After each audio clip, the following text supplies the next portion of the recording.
Part 2. So then you won't be unfamiliar with having these cars running from you all the time then. Okay, I'm military, so what does that have to do with me? Okay, that's even fine. You're military? Yes. I expect you to have a better attitude. I do. Do you understand the way you came up to my fucking car, dog?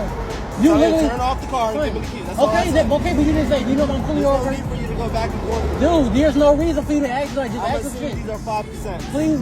Okay, you're gonna assume. Cool. Give me an assumption ticket then.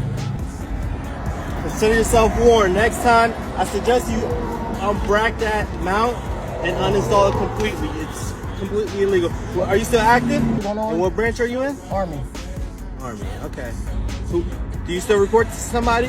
Okay, I got a lot of friends in the Army, so I'll reach out to them. Okay. You're free to go. Please do.